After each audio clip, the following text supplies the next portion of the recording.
Hey my lovely viewers, কেমন আছো সবাই? আশা করছি সবাই বেশ ভালো আছো। আমি অনেক ভালো আছি। আজও চলে এসেছি তোমাদের জন্য আরো নতুন একটা রেসিপি নিয়ে। আজ রান্না করব এই মোচাটা। এই মোচাটা কিন্তু আমাদের নিজেদের বাড়ির গাছের মোচা। আর হ্যাঁ, এটা কিন্তু বিচি কলার মোচা। বিচি কলার মোচা কিন্তু সব থেকে বেশি খেতে ভালো। অন্য যেসব কলার মোচা হয় সেগুলো হালকা একটু তেতো হয়, কিন্তু এটা সচরাচর পাওয়া যায় না। কিন্তু আমাদের বাড়িতে প্রচুর বিচি কলার গাছ আছে, তাই আমরা সব সময় এই কলার মোচাটাই খেয়ে থাকি। আজ এই মোচাটা রান্না করব চিংড়ি মাছ দিয়ে। চিংড়ি মাছ দিয়ে তো আমরা অনেক রকম ভাবে খেয়ে থাকি মোচা, কিন্তু আজ সম্পূর্ণ আলাদা রকম ভাবে পেঁয়াজ রসুন দিয়ে মোচা রেসিপিটা করব। আশা করছি তোমাদের অনেক ভালো লাগবে আর তোমরা ভিডিওটা শুরু থেকে শেষ পর্যন্ত দেখবে। তো চলো এই মোচাটা কেটে নেই। মোচা কাটা কিন্তু খুবই কষ্টকর, খেতে ভালো লাগে। তো অনেকে মোচা খেতেও চায় না, আর কিছু কিছু মানুষ আছে যারা মোচা খুবই পছন্দ করে। কিন্তু যারা মোচাটা খেতে চায় না, আজকে রেসিপিটা কিন্তু তাদের জন্য। তারা যদি একটু কষ্ট করে মোচাটা ছাড়িয়ে এরকম ভাবে রেসিপিটা করে, তারা যত কষ্টই হোক না, মোচা ছাড়িয়ে কিন্তু বারবার এই রেসিপিটাই করবে। তো চলো এবার কথা বলতে বলতে মোচাটা ছাড়িয়ে নিচ্ছি। আমার তো মোচা খেতে বেশ ভালোই লাগে, এমনকি আমার বাড়ির সবার খুব প্রিয় মোচা। মোচা গাছে থাকলেই কাটা হয়, কষ্ট হয় কাটতে। কলা গাছ তো অনেকটাই বড় হয়, আর বিচি কলা গাছ প্রচুর বড় হয়, লগা দিয়ে কাটতে খুবই কষ্ট হয়। ভালো লাগে বলে খেতে, তবুও কষ্ট করে কাটা হয় গাছ থেকে। তো এই মোচাটা আর একটা মোচা ছিল, এই দুটো বলেছি যে দুটো মোচা কাটিয়েছিলাম একজনকে দিয়ে, তাকে একটা দিয়েছি। আর এই যে একটা আমি রান্না করার জন্য এনেছি, তোমাদের জন্য রেসিপি করব বলে। এত কষ্ট করে তোমাদের জন্য প্রত্যেকদিন গরমের মধ্যে রান্না করি, কিন্তু তোমরা না ভিডিও দেখো কিন্তু লাইক শেয়ার কমেন্ট কিছুই করো না। তো একটা করে কমেন্ট করে দিও, তোমাদের একটা কমেন্টে আমাকে আরো নতুন নতুন ভিডিও বানাতে অনেক উৎসাহী করে তোলে। আমার খুব ভালো লাগে তোমাদের একটা কমেন্ট পড়তে। আর একটু কষ্ট করে একটু একটা লাইক দিয়ে দিও, তাহলে আরো ভালো লাগবে। তো এই দেখো, কথা বলতে বলতে অনেকটাই ছাড়িয়ে নিয়েছি। মোচা কাটলে হাতটা না একটু কালো হয়ে যায়, তো একটু লেবু ঘষে নিলেই কিন্তু আর কালো হয় না, উঠে যায় মোচার কষটা।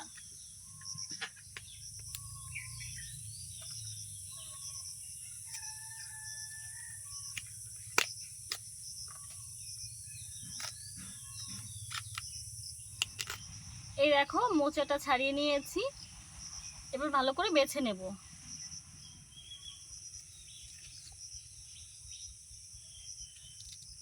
দেখো এরকম ভাবে খুব সহজেই কিন্তু মোচা ছাড়িয়ে নেওয়া যায়।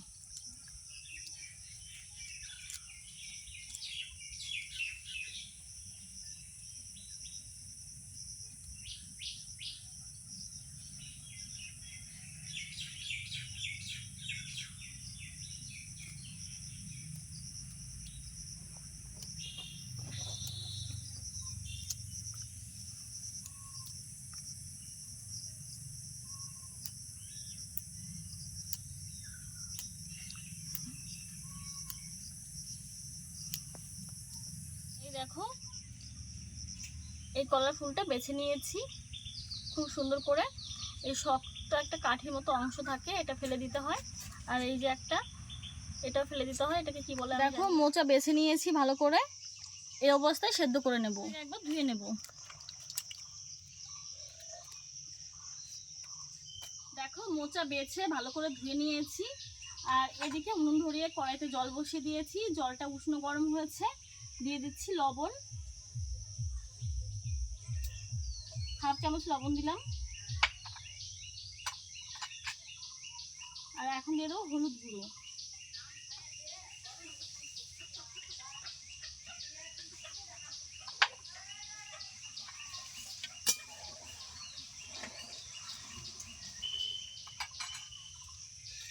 ধুয়ে রাখা মোচাগুলো সেদ্ধ করে নেব। মোচাগুলো কিন্তু আমি কাটিনি, আস্তে আস্তে রয়েছে, শুধুমাত্র বেছে নিয়েছি।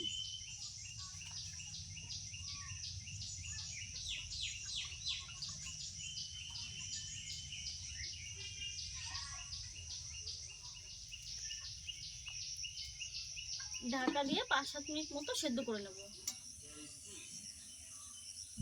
মোচা সেদ্ধ হচ্ছে, আলুগুলো একদম ছোট ছোট করে কাটবো।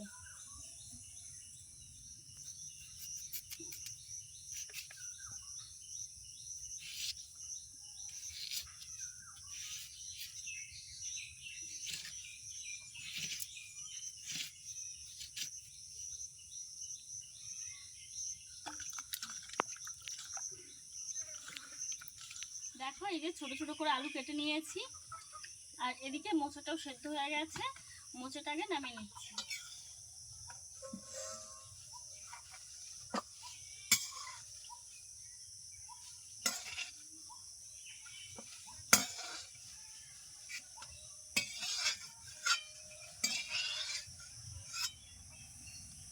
দেখো কত সুন্দর সেদ্ধ হয়েছে। এখানে রয়েছে বড় সাইজের 2টো রসুন ছাড়ানো আর কয়েকটা কাঁচা লঙ্কা। রেসিপিটা একটু ঝাল ঝাল হবে, তার জন্য কাঁচা লঙ্কাটা একটু বেশি করে দিয়েছি, তোমরা চাইলে কমিয়েও দিতে পারো।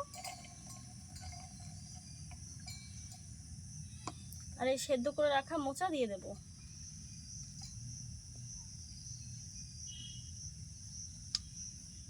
দেখো মিক্সিতে আমি একদম মিহি করে বেটে নিয়েছি, তোমরা চাইলে শিলনোড়াতে তো বেটে নিতে পারো, কিংবা আমার মতো এরকম ভাবে মিক্সিতে বেটে নিতে পারো। তো গরম বলে আর শিলনোড়াতে বাটলাম না, সাধারণত আমি শিলনোড়াতে বেটে সব রান্না করে থাকি, কিন্তু আমার আজকে আর অত শক্তি নেই, কারণ বাড়িতে আজকে ধান সিদ্ধ হয়েছে, সেখানে একটু কাজ করতে হয়েছে, খুবই কষ্ট হয়ে গেছে আজকে। কড়াইতে দিয়ে দিচ্ছি সরিষার তেল। তেল গরম হয়ে গেছে, আলুগুলো ভেজে নেব।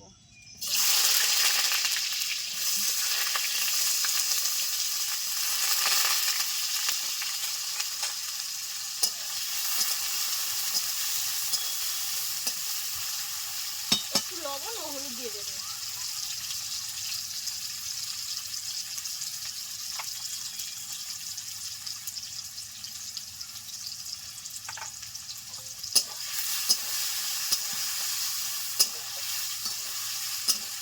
এই দেখো এখানে কয়েকটা চিংড়ি মাছ রয়েছে, বাড়িতে মা রান্না করছিল, সেখান থেকে নিয়ে এলাম, খুবই অল্প। মাছগুলো আগে থেকেই ভাজা ছিল, আমি তবুও একটু আলুর সঙ্গে আরেকবার ভেজে নিচ্ছি।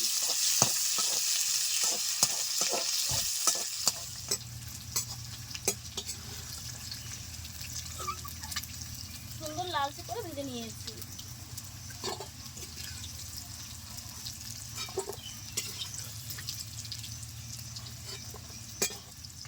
দিয়ে দিচ্ছি কালো জিরে।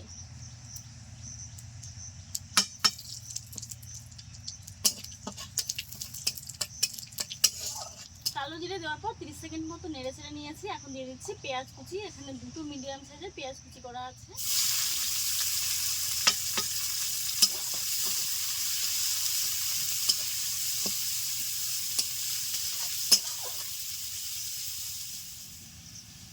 পেঁয়াজ দেওয়ার পর 2 মিনিট মতো নেড়ে চেড়ে নিয়েছি মিডিয়াম আছে। এখন দিয়ে দিচ্ছি লবণ, সামান্য একটু হলুদ গুঁড়ো।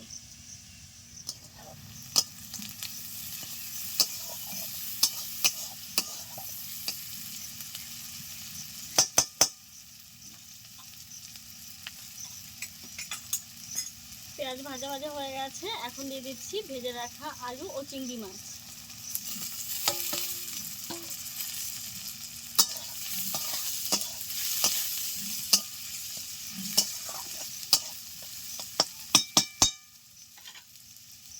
আর এখন দিয়ে দিচ্ছি বেটে রাখা মোচা।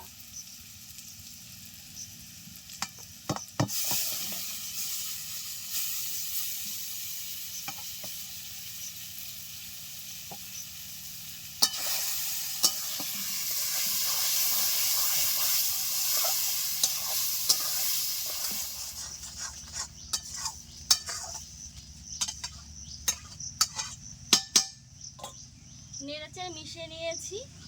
আর এখন দিয়ে দিচ্ছি একটু জিরে গুঁড়ো, ধনিয়া গুঁড়ো, শুকনো লঙ্কার গুঁড়ো, সবকিছুই হাফ চামচ করে রয়েছে। আর এই মিক্সির বাটিটা ধুয়ে একটু জল দিয়ে দেবো।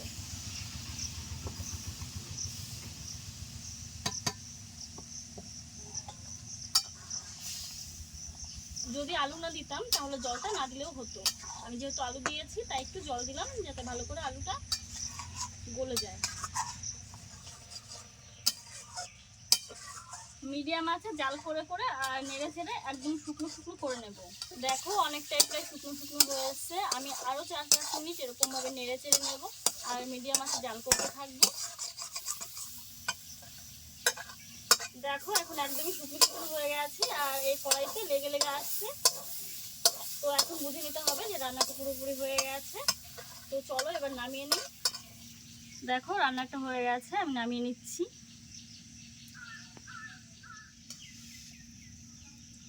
এই রেসিপিটা তোমাদের কাছে কেমন লাগলো অবশ্যই আমায় কমেন্টে জানিও।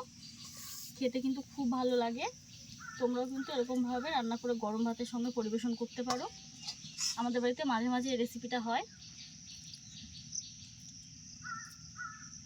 আজ তোমাদের সঙ্গে শেয়ার করে দিলাম। তো